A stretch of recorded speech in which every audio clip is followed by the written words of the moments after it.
That's what I'm talking about. Thank you, sir. We had a little Remy Martin last night and some cherry Coke and baked out the car. They were a little cold. Yeah. I tried to go by the water. Go out. Yeah, because with the Voco spot right there. Yeah, and that's what Dean and I did.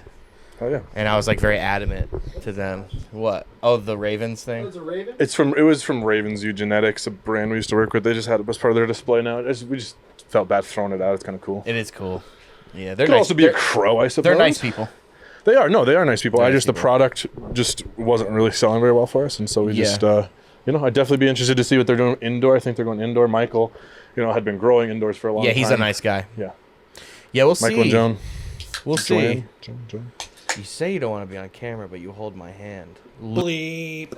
No last name. I'll tell a friend. Emotional support out of He frame. is my emotional support friend. Bleep. Bleep. Bleep. You want drum? Let's do this. Go have fun, boys. We'll have fun too. Oh, keys. Key to the drone? Keys to the drone. Rolling on video. Yeah. That's so good. On audio.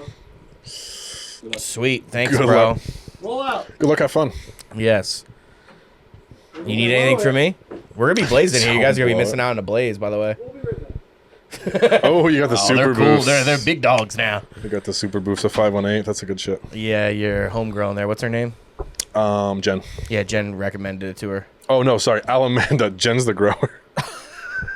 they're the Mike and Jen are the home people too. Yeah. But yeah, Alamanda, she's great, man. She's great with the recommendations. Dude, welcome back to the show, man. Yeah, great to be back. You got the orange Fanta? Got the orange font. Respect, dude. I like your little trio right there. Label in though, like what? Yeah, that's what the sesh is all about, though. Yeah. It's like a couple little drinks. That's what we're talking about with a fucking vitamin water consumption for the backup. lounge. Yeah.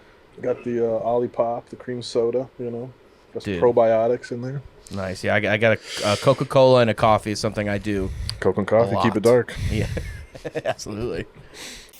This podcast is brought to you by The Bakery in Cohoes, New York. This is one of my favorite dispensaries in New York. They have the best menu. We're proud to be on it. The best staff. Mike has become like a mentor to us out in New York, especially when it comes to upstate. Be on the lookout for podcasts and more collaborations that we're going to be doing together. The Bakery, upstate New York, in the Albany Capital District in Cohoes, man, that's the spot. Breakfast Connections Dutch Master hats are available now on breakfastconnections.co. These things are dope, paying homage to our original Connecticut roots. We're not able to put tobacco on the blunts, but the whole reason we even did the blunts in the New York market was that we found this cone that was able to taste the weed and have that good experience that we remember with the Dutch Masters. So that's why we're kind of paying homage with the Dutch Masters hats. We're in tons of dispensaries from in the Adirondacks out to Utica, Capital District down to the Bronx, and Misha's Flower Shop in Brooklyn. We're going to be expanding into the city a little bit more. We also have Living Soil grown indoor flower that's going to be under $40, I'm pretty sure. That's a steal. Some of the best weed in the New York market. I feel confident in saying that. Around $40, that's pretty good. Look out for those bags, Breakfast Connections 8th bags, Breakfast Connections blunts. We still got some of those more affordable 8ths of the outdoors from last season, but we wanted to ramp it up with some more Living Soil indoor grown flower. I think that's it. Back to the show. So give me the breakdown right now. I want to know straight up, what's the difference between Hall of Flowers and Revelry to you? Hall of Flowers was designed by some very stuffy white people, it seemed like. And yeah, they've been around for a long time, right? Yeah, apparently. It just seemed very stuffy, whereas Revelry seemed like it was planned by some people who like to have fun. Yeah. Oh, big, Hall of yeah, Flowers was like a little more business focused, which I get. People are there to do business, obviously. But it's cannabis business, and it needs to have the vibe to it. And Hall of Flowers for me just didn't have the vibe to it, and it was just a little stuffy. It was also just too many Cali brands, not enough New York brands. I think the New York brands spent all their marketing budget doing Revelry, and we're like, we can't do Hall of Flowers. That was me. There's just no point. Yeah, there's just no way we can do this. To go to New York City, to pay to have people there, it's very expensive. To do it right as well. To do it right, exactly. So for me, and yeah, it was just so many California brands, which for me, I just don't engage with them at all. It's just not what we do. So yeah, it was cool to see some people that I knew there, catch up with some friends, hang out with the people who were cool there, but not that everyone's not, cool. They said it was open consumption too, or like people were telling me that, but it wasn't, right? Because you could just go off the pier, off the pier. You go outside where it was kind of just windy and not too warm and a little rainy, and smoke, but. Yeah, whatever. I mean, you go outside in the food court too. They had a food court, just like Revelry. You go out and smoke in the same area. Why was it the same location? Is that just like a New York City thing? Like that's the spot to do it? I think there's not a lot of event venues that are big enough to host that. I mean, you got like the Javits Center, right? You got the Javits Center, which there's no smoking in the Javits Center. You're not going to get away with that, as far as I know. But that one's a lot more expensive to book, and you kind of need to have a bigger expo for that. Yeah. So for the size that they want to do it, I think there's just only so many venues. It seems like. And yeah, that must just be the one that's easy to get into, easy to rent. I don't know. I mean, I go to some of the other events down there that are more the legacy events that are still somewhat large. They still have 50 plus vendors, but they're in different venues for sure. But I don't think those venues necessarily work with the rec market. So my buddy Danny at Valley Greens, he was telling me an interesting story about Hall of Flowers. Yeah. Where he was in New Jersey, and I don't remember the brand's name. But he bought their weed in a dispensary in New Jersey, and he loved it. Yeah. Right. And he was walking through like a dispensary owner, like you and owner operators, whatever, of these stores. And he walks around, right. And he sees it. Mm-hmm. And he goes, oh, cool. Right. Cause there could be cool things about the things you're talking about with these West Coast brands or whatever, as long as they're coming in, working with the right people. If they have good weed. Yeah, it's possible. Whatever. Yeah. So he's optimistic. Mm-hmm. Okay. Goes to them, hey, dude, I fucking bought your weed in New Jersey. It was really good. Yeah. I'm a dispensary owner. Are you guys selling weed in stores? They're like, oh, no. Well, that's why we're here. Like, we're looking to partner with someone to. And I'm like, yeah. And you know me, Eli. Like, I'm not like, I come from this culture, right? So, like, when we were talking about the snitching thing, that's a big conversation all over the fucking, I'm going to keep bringing up. Because, again, I'm not perfect. And, like, but, like, I've been in those situations. And I don't do that shit. Yeah. And I'm starting to learn with, like, people's intentions of what they're selling and why.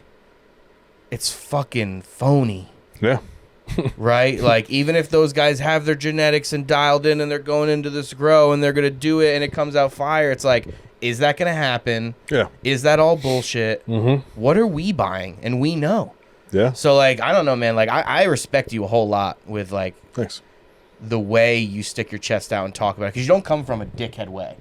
You don't? No, you really don't. I mean, I try not to. I try to just come from it from a... That's probably why. It's because you try not to. I try to come from it from like a genuine point of actual concern about the culture, about the erasure of the culture that's happening with, the way corporate cannabis moves and the way that, unfortunately some people are deciding to concede and work with corporate cannabis after coming from the legacy market because to get to a certain level and to make the money that maybe some people really...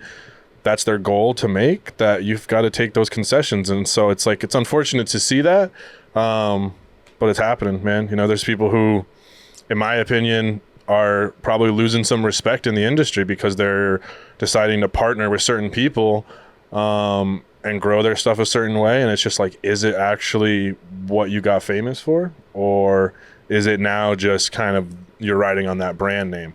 And there's multiple brands that do it.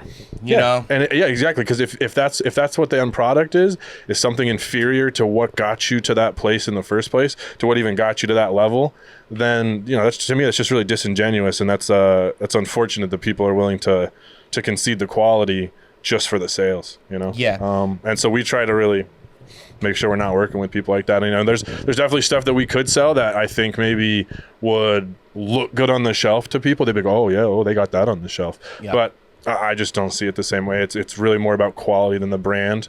And consistency. Yeah, quality and consistency over the brand. I mean, obviously the brand is still what sells, and so you can make those sales, you can make those one-time sales off of your brand name, but if the quality doesn't match what it's supposed to, it's unlikely you're going to have repeat customers. I mean, obviously, yeah, there's custies out there. There's people who will accept all sorts of levels of weed. So if the price is right and they think the quality is right, you might get repeat customers. But it's like, I try not to sell the top shelf stuff that I wouldn't come back to time and time again. It's not that like, I'll smoke it once, I'll tolerate it.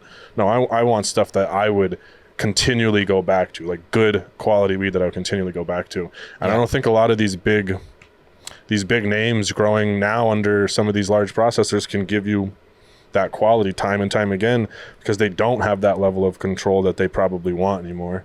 But that's the deal they had to make to get their product into these markets. So. You taught me a lot today as a buyer, bro. Yeah. No, you did. Because, I buy my product, put it in bags, and put it out there. And you could say that I'm figuring it out. Mm-hmm. I mean, the luckiest thing, it's funny I say lucky, is I will smoke all my weed. So at least I have, like, the integrity of, like, whatever I'm going to put in my bag, I'll smoke. Yeah. But it's funny how, because something I try to, like, preach if I'm selling someone, right? Mm-hmm. So, like, my price is always going to stay the same or go lower. Sure. And the weed's going to get better. That's my goal. And if you look at, like, what a lot of people like to say about the industry and where it's going, and they like to tell me, of course, because I have a lower tier product than top, they're like, oh, you just racing to the bottom. And, like, I'm like, dude, what are you talking about? Like, I have a good brand at a set price that I know my target market.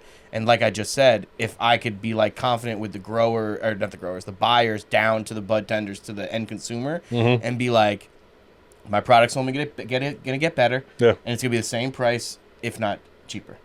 That's my goal. Yeah. And if I could, that's why I'm saying I'm learning a lot, because, like, I could say that, but, like, it has to come through with the product. And you just got a new order of new strains. Yep. So please, we'll see. Yeah, exactly. That's what I mean. So like, tell me that. Yeah, no, we'll see. And I mean, the customers will see. I mean, the stuff's been going good. People have been liking this stuff. I think once people kind of get the breakfast connection 8s, especially recently, those sold pretty well for us. The blunts are steady too. There's people coming in for those. Yeah, once people try and go, hey, that's a good value. That's a good smoke for me. That's great, and it resonates with people, man. I love my people too. Like, I really, like, have fun talking with people, like the night shift worker, or like the construction worker, or, like, I don't know, like, it's hard to even put it into words, but I really, like, embrace that. Like, I love the people who buy my shit because, and I try to, like, have it be a puzzle of picking and choosing, like, the way I come out with products, or, like, what growers I'm getting that from, to try to match that, and it's really fun to go to these types of stores. We talked today about flagship stores and relationships, and, like, we were joking off air, we won't say who, but, like, certain brands and bigger companies that, like, don't really do that, and they just have their MO of, like, ship them out, bring a bunch of samples, get them out there, man. The bud tenders are gonna want them, so get them to them. And it's like, that's not always the right way to do it. And I just really I'm believing in and learning about the relationships, because I might have told you this. I know I've told Mike at the bakery, where people asked me in the beginning, they're like, especially when the blunts started doing well, like, how many stores you want to be in? I was like, I believe I could be in every store. There's no product like mine, but you know what I mean? Right. Like, I learned very fast how wrong that was, based off of what I'm saying, because it's like, what do I want? And shout out my boy Lur, who was on our podcast, who I've, when we were talking about Cornwall growing, and, like, the stuff, like, he was there with me, and now he has a kid, and he worked at Emerald Family Farms, who is do you know Pat and Scott and all those Calia guys? Right. They grew with Skylar, my homie, and Emerald Family Farms in Humboldt. Right. Like 6 or 7 years ago. Nice. So it's like off coincidence. Yeah. And now Skylar, like, has a kid, and he does construction and doesn't, like, grow weed anymore. The construction and weed thing. It's weirdly, it's huge, it's usually what they do. Yeah. And he told me this too, because he saw us ramping up, and he was trying to give me good advice, because he was around all these top dogs in the Humboldt when things have changed a lot. Yeah. And he's like, dude, he's like, make enough money to where, like, you're living off this. Yeah. Like, you're just living. Yep. And the reason I'm bringing that up is what you said about intentions of, like, these brands and, like, where people are changing, because we've watched some people start, and then now they're, like, making millions of dollars a month. And they're like, you see different changes and how they act, and, like, it's all changing right now. Yeah. And we all could be blinded by that. No one's special. No, yeah. But it's up to community and us, like, having these conversations and being together and learning from each other to stay humble. Yeah. And get good weed to the people, right? Yeah. I guess, as, like, simple as that sounds, but, like, I don't know. That's really the end goal, man. Yeah. That's what we're here for. I mean, yeah. That's what I've been doing. I've been in the farming, world. It was get good food to good people. Yeah. Did that for a long time, and love that we're able to now do it on the legal side with cannabis, and really help represent the farms that deserve it. And when I say deserve it, it really is deserve it, man. It's these people have earned it for the most part. They spent the time, the effort, the personal sacrifice. A lot of these brands you're talking to in these stores, man, they haven't done that. There is no personal sacrifice. Yeah. A lot of these companies are funded by literal million or billionaires who this is just one file in their investment portfolio. And so when you're dealing with something like that and a corporation built on basically a business plan for profit versus somebody who's done this because it's their passion. And it's yes, it made people money in the black market, of course, or the legacy market. Sorry. Some people do get offended by that. But, you made some money in the legacy market, and some people got really rich in the legacy market, honestly, made a ton of money and, retired off millions. Yeah, millions and millions. And I'm not saying that's bad. That's great. I know people who've made enough money to retire time and time over. And that's great for them, but they weren't necessarily doing it just for that. A lot of them were doing it because they really believed in the plant, and they really believed that people should have access to the plant. Those are like our fucking senseis, bro. Those are like our fucking elders. Remember that shit, dude? All the growers I used to work with on the West Coast, man. People who'd been motherfuckers. Yeah, people who'd been growing on the West Coast for since I've been born. Since the 90s, 80s. And growing, organized with intention, for purpose, for community. This weed is really good, by the way. What is it again? Lit by the lake. Lit by the lake. So it's banana cream cake times jealousy. Awesome weed. Yep. Shout out you guys. That shit's fucking very good. Yep. It's their first full drop of flower. They've got we had their first little R&D batch, which has some fire in it. Yeah. Well, he was on the legacy market as Mr. Good Times over in the Buffalo area. Oh, yeah. And Volcanic Hash, which was his Rosin brand. So we have his Rosin vapes. We'll be having his Rosin buckets here in the near future when they do some. That's going to be a good brand. Oh, yeah. Volcanic Hash. And then the Lit by the Lake is what they transitioned their Mr. Good Time into. Yeah, man, that's nice. Yeah. You got a good selection here. I actually, I forget which other ones I was looking at, but I was like, fuck. I always want to get Mac 1. That Lead Farmer's Fire. Yeah. Tons of good stuff, man. It really is. Right now, we're really happy to be working with as many micros as we're working with who are dropping just some of the best drops in the state right now, actually. I mean, they're the best drops, I'm not going to lie. We're getting the best drops in the state. You in the bakery. Yeah. And you get the respect, too. Like your homie in there was saying on the show that we shot earlier today. Yeah. That's why I wanted to get their perspective. I had a feeling because it was they like the fact that you get products that other people can't get. Yeah. Which is funny, and it probably sounds a different type of way. Yeah, well, and it's just funny. It trickles down to your employees, which is pretty rad. Yeah. Well, no, and they realize, because I think they're on the New York State Cannabis Reddit. They're on they're online. They're on Instagram. They see these things. I didn't even they go to other shops. They travel across the state. I forgot about the Reddit. Yeah, the Reddit's got some shit on it. I mean, it's got a lot of people reviewing stuff.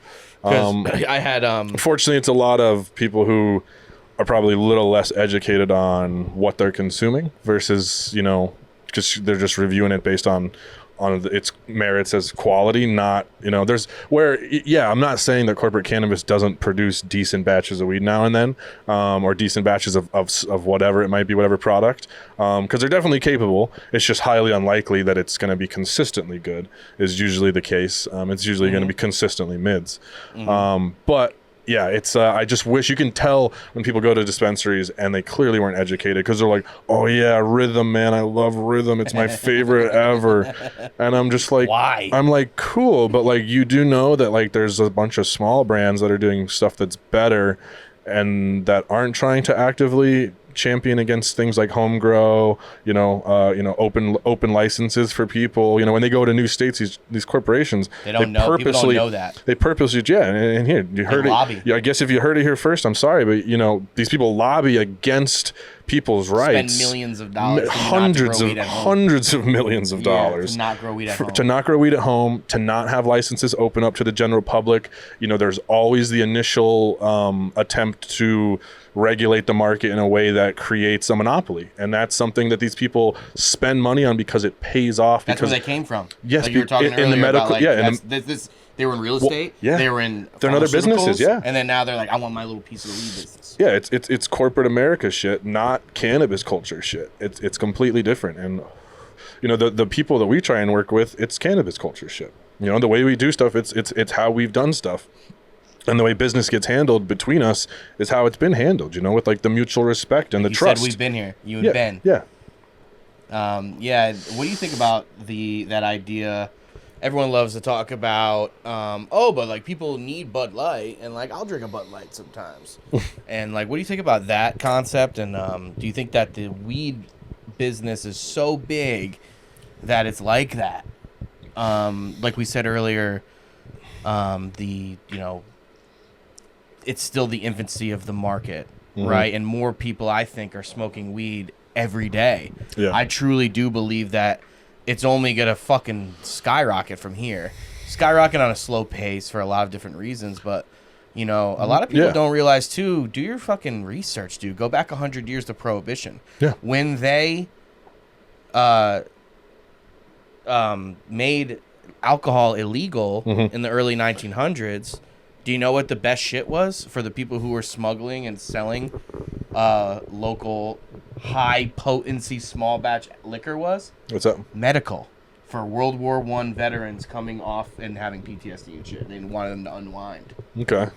So you could look and do your homework 100 years ago for a lot. That can make you feel a certain type of way in a lot of different avenues. Right. Because a lot of people like to talk about, like, what's 100 years going to be for weed now? Are they not going to be smoking it as much? Because think about, like, you guys drink fucking alcohol for fucking medical reasons. Right. People like to say weed's not medical. Alcohol was medical 100 years ago. Right. And then when they made it legal again, there was a lot of weird lobby shit going on for, like, these brands and these people to be in control of the liquor market. Yeah. Some were from the legacy mafia Right. people. Yeah. Or there was big businesses that were involved in the fucking railroads. Yeah. Shit. Like, you see what I mean? It was money, like, It's not that different, but it's 100 years ago in fucking Prohibition. So yes, it is. Yeah. No, and weed is a lot different than fucking booze. Yeah. So that's my question to you: is like, it might not be an easy answer, but like, do you think that this industry is big enough to where like there is a seat for everyone for small batch, and then you know, the Bud Light drinkers or whatever, because microbreweries didn't really pop back again until like 20 years ago. That shit's gone. Yeah, no. So is it 100 years? I don't know. Right. No, I mean, I think it's tough because, you know, in the world we live in, the economic world we live in, it's just things happen on such a faster pace nowadays. Okay. Yeah. Then you know, you're comparing 100 years ago to now. Obviously, you know, like you're saying, we're seeing this shift in where microbreweries exploded. Now some of them are on the decline. You know, blah blah blah. There's all these things where you know, markets that people thought were going to be secure and growing, you know, experience loss. And yeah, I think cannabis is going to experience those same kind of ups and downs. I mean, it really depends a lot on the federal landscape eventually, on how it happens. If it's completely declassified, which would be ideal, and states were able to just do whatever they wanted with it, that would be awesome. And then there would be, you know, interstate commerce allowed. Doesn't look like it's going to happen that way, right? No, it doesn't. It looks like it's going to get reclassified and basically be sold as a pharmaceutical. You know, class 3 or your Schedule 3 versus Schedule 1. I mean, Schedule 3 drugs include like Tylenol with codeine. There's nobody with a Tylenol with codeine dispensary out there. Yeah. You know, you can't just sell that recreationally. So cannabis would be included with stuff like that. You'd have to have a pharmacist on duty. I'm pretty sure a scheduled cocaine's a scheduled too, because they use it for lidocaine. Yeah. Yeah, so it's like, but there's no cocaine. Yeah, you know how much New Jersey coke is made? You know how much coke is made in New Jersey at that factory? I don't know about. Oh, it's a byproduct. Yeah, there's a factory down there that's got a byproduct, and it's just pure cocaine basically. And they use Coca-Cola gets the shit from them. Yeah. Because everyone knows that they like started as like they had a little bit of cocaine in it, and then once they didn't do that, they figured out a way because they had enough money to where they can get the same supply from those people and get that same essence without the high. Which doesn't that sound like CBD? You know what? For real though, it's like you could call CBD a placebo, which it could be, but it also, when you're talking about the endocannabinoid system and everything, it does do a lot. I used to sell CBD. I personally think it has to be incredible high dosages and in certain ways. Do you carry who's that Warrior Bomb? No, I don't carry any. Do you know about that? I don't carry VCC, no. Oh, okay, but the topical though? Yeah. They that I can't eat edibles. Like I literally will have a gram of mushrooms instead of like 10 milligrams of weed. It just makes me fucking trip balls. I don't know why, but I'll put that shit on like my plantar fasciitis on my heel. Yeah. And it goes away, but I get too high, which is crazy. But it's like it goes away and it works. So like that shit does work. But I also sometimes think if it's like the fucking arnica that's in it, that's working also too. And yeah, like the menthol, arnica, the other additives. Yeah, I just wonder, man. Like we're in such. I mean, CBD isolate. Time, man. Yeah, CBD isolate to me is kind of a scam. If you're just taking CBD know where it's isolate, coming from too. Most of that shit's coming from China. Well, it doesn't even matter if it's just isolate. It's not really what the plant was doing. So I think full spectrum CBD is really the best and only way to try and use CBD medicinally. I think like what you can buy at like 7-Eleven, a fucking tincture of CBD. That's just going to be pure isolate, and I don't think that does near as much by itself. And there's a lot that's the China shit too, for sure. Yeah, I think there's a lot of case studies that show that CBD isolate is not as effective as a full spectrum.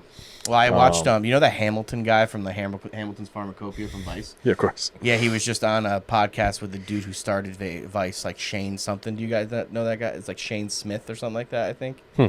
Sounds familiar, but but that guy was talking about cannabinoid manufacturing in China and how it's a gigantic business. Bro, China will make fucking anything anyone will buy. They're out here growing weed too, though. Of course. So it's like weird ass shit, dude. Like hundreds, if you know, dude. Like hundreds and hundreds of lights. They're out here, like the fucking Asian mafias are like. Oh yeah. In the weed Dude, Maine world. just got a huge Chinese grow busted up there. Huge. And it's like, most of the time they bust them, they're busting, everyone involved has been illegally trafficked into the country. Yeah. And there's also generally other crime going on. There's usually gambling rings clearly associated with Prostitution. it. Prostitution rings clearly associated with it because it's all cash. Like old mafia shit. They're cash businesses, Yeah. And you've got a lot of these, Chinese immigrants who want to come and gamble, but they want to gamble on games that, and maybe they're in a state where gambling's not, they don't have casinos. So they have these underground things. They're very popular. And then tons of fucking money. It's not involved. as illegal anymore. So like they'll probably get released from jail, holding a big trial. Yeah. Bye. Well, they're gone. Exactly. Yeah, they're gone. Yeah, they move them up to Canada. Yeah. Do the same fucking thing up there. Peace. Send them down to Mexico. That's the thing. I mean, I will commend the Chinese. They have set up shop everywhere in the country and have been successful. Yeah, in every part, or not country, in the world. I mean, they're successful wherever they go. They're very persistent workers and will make pretty much anything work for them. They're not as spoiled as us. No, including just growing fucking thousands and thousands of pounds of weed and selling it at the cheapest rate going in the country. Talk about fucking cornering the market. But they're easy to spot. The China packs are easy to spot, in my opinion. Rocks. Yeah, little hard gelato pebbles, LCG pebbles, Yeah. When they're tumbled, they're all round. They've been through like a tumbler and shit. Do you know about PGRs? Plant growth regulators. What is that? Can you tell me more about that? I don't even know what that is. Yeah, PGRs, plant growth regulators. I mean, there's just certain brands that have, these liquid. Kind of a normal thing for big companies, right? Liquid additives, yeah. Any pretty much any major, synthetic salt-based nutrient company is going to have like a PGR type additive that you can do.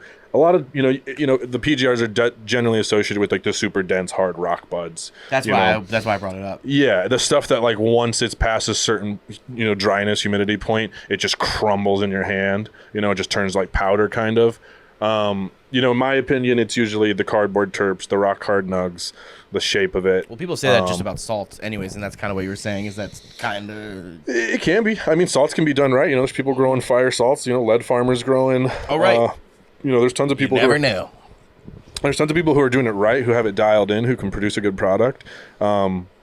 But there's ways you get really lazy with it and get complacent with it, and you just end up with a mediocre product. My opinion. Yeah, my buddy Tommy comes from True Leaf World, and he's like one of us, but he's coming over. He's going to work with us full time now. Nice. And just, for a lot of different reasons that you could probably think about. But, he tells me about those things. He'll like look at it. I didn't even know he'd look at it and be like, there's PGRs in there. He's like, I grew fucking weed for True Leaf in Arizona at massive scale. He's like, I know it when I see it. I've seen it, and like my outdoor right now, beautiful buds, they're nice, they're not super crazy. I mean, they're fat, but they're also they're not insanely dense. If I would have had a plant out there that I would have been feeding, a salt nutrient with heavy PGRs, for sure the bud structure would be different, 100%.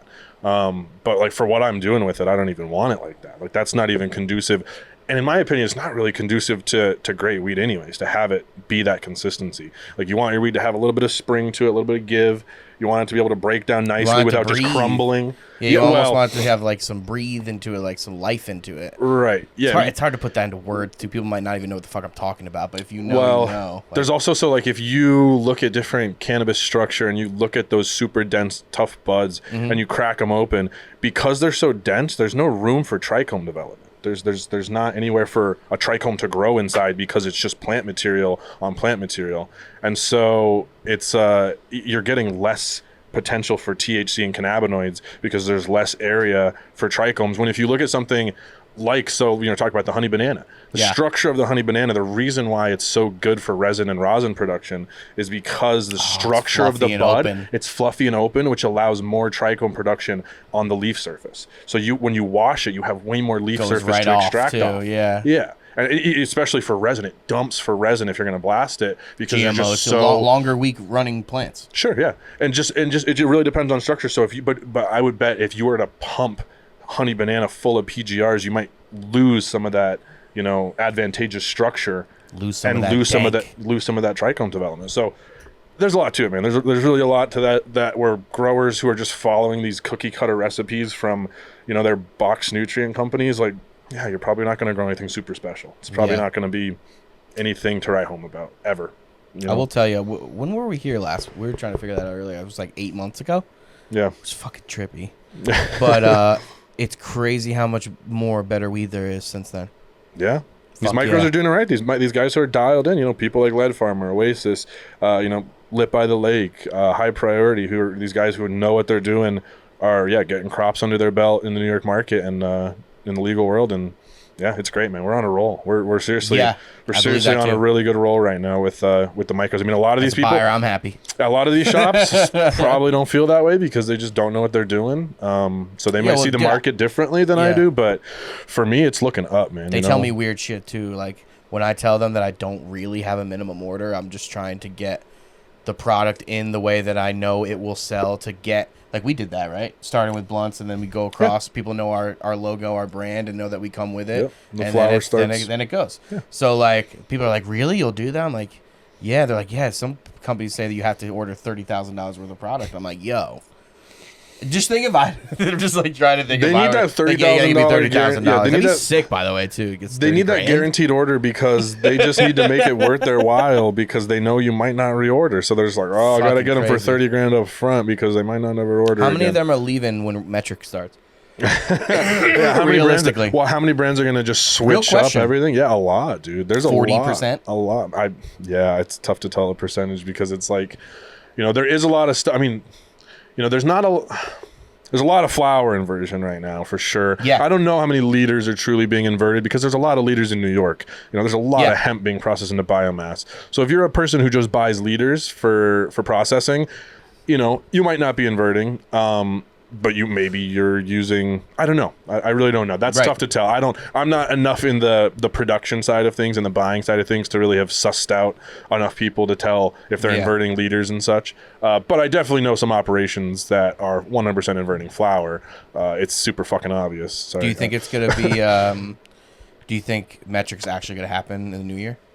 Yeah, it'll happen I'd say full integration by Q2. They want it by the end of this year. It's crazy. I'd say by Q1, growers will all be required to be integrated. Year. Yeah, of next year. Yeah, that makes more sense. Maybe into Q4 right now. Maybe into this quarter, they're going to have all growers, and then they'll have the processor distributors be in the middle, and then the retailers are last. So I'm guessing by Q2 we'll be integrated. Yeah. I mean, we're ready for it. Who cares? It's not that hard for us. It's really more of a grow side. I have to deal with too. Like, yeah, it's.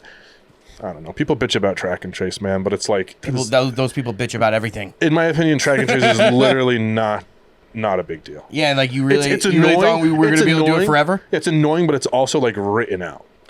It makes our lives easier technically. It does because it's like you know, especially honestly on the retail level, it makes it easier. There's a secondary system that you can get that works with Metric for retail that is super slick that we're probably going to get here in the near future, and it'll make it insanely streamlined. It's going to solve some problems for me too, where like I told you, I got some sales reps now, and like I don't want them to go through the process that I go through to like fulfill orders. No. You know, so at least Metric and BioTrack are we're using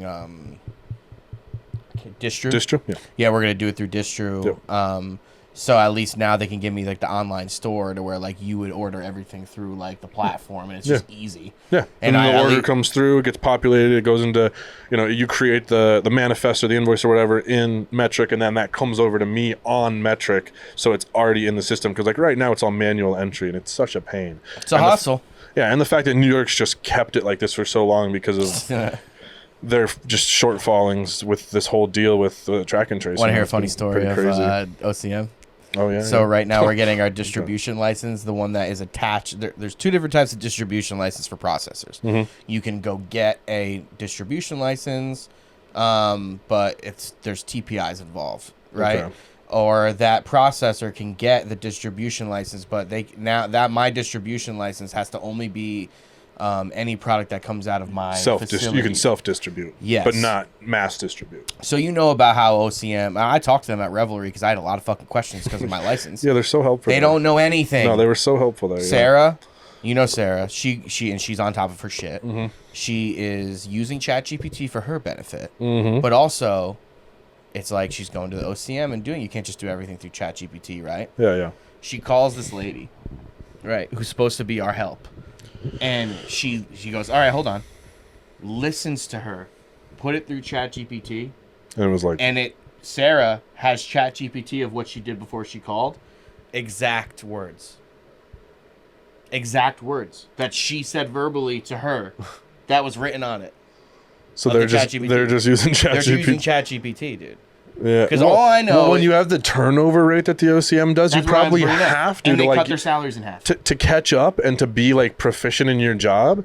You probably have to, because I've got experiences where we talked to people, there was issues. They said, "Oh, we'll get back to you." Never heard from that person again. Very likely they shortly ended their career there. Yeah, like they were probably either fired or quit shortly thereafter. And it's like it's been time and time after again. We were just up for renewal. We just had our renewal October 6th. We got renewed.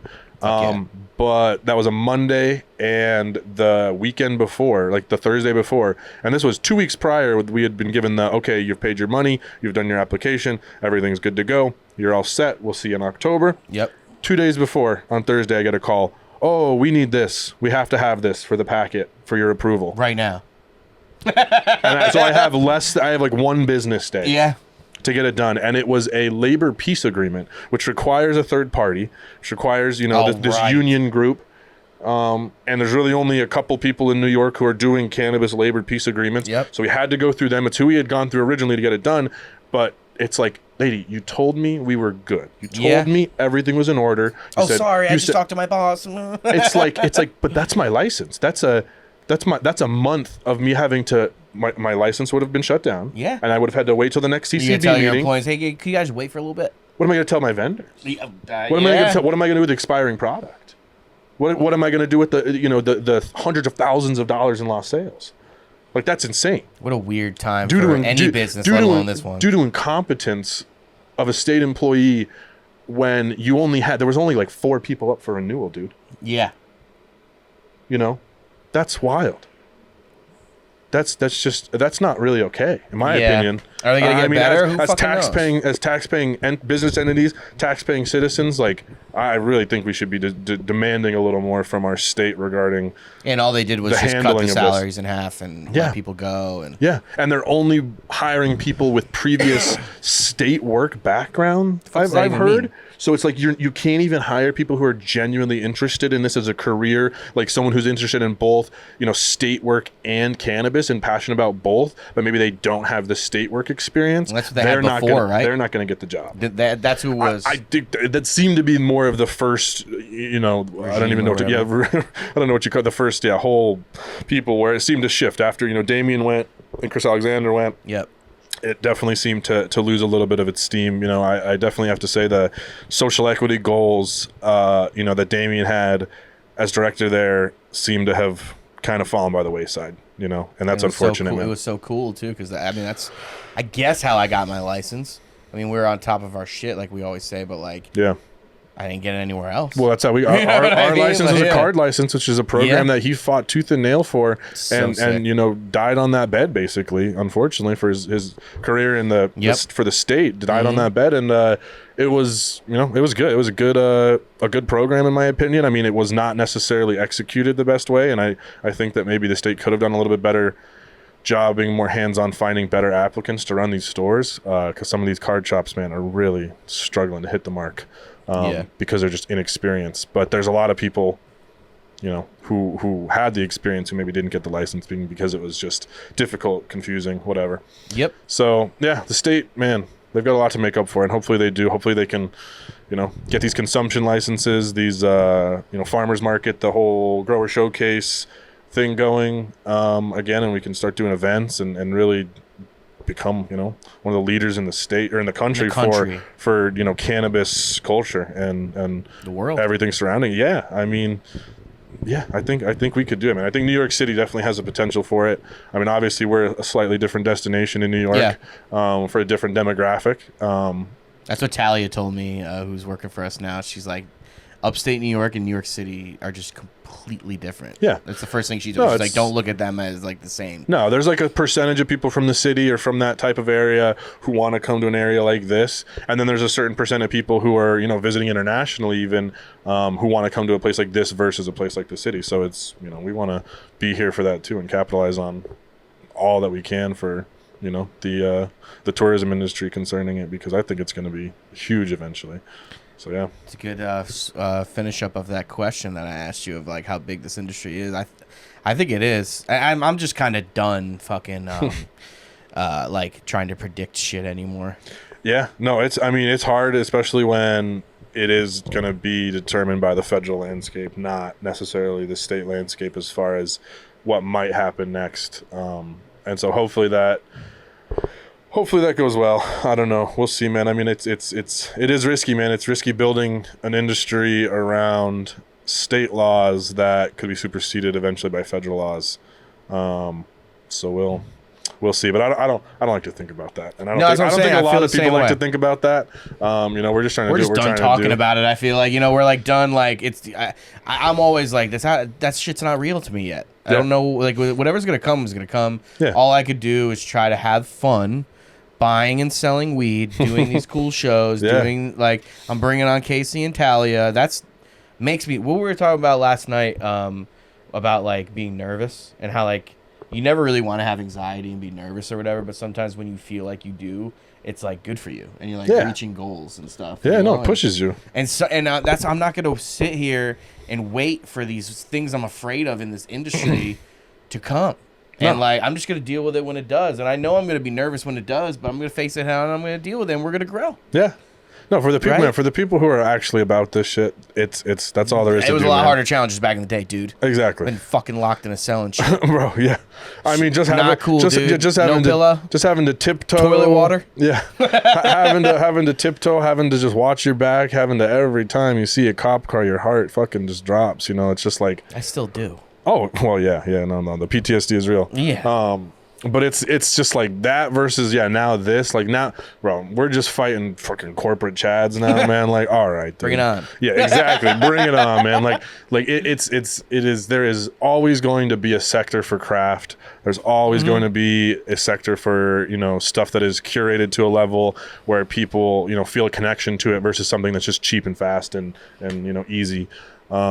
And so that's more what we're here. We know our market, we know where we are, we know our customers, and you know we know quality, so it's easy to sell. Well, I gotta tell you, Eli, I fucking love coming up here. I'll keep saying it. And thank you, man. Thank you for being so welcoming to us. We had such a great day at Origin. That can't wait for that show to come out and like get people to see another side of Breakfast Connections and bringing on Talia and Casey, and thank you for giving us the opportunity to grow with you. Yeah, man. And like we're gonna try to do more fun things and more events and like be more present and listen to our customers and our buyers and our partners. So like, hell yeah, thank you again for doing the show and again being so welcoming to us and having fun. Yeah, man. Happy to do it, man. Fuck yeah.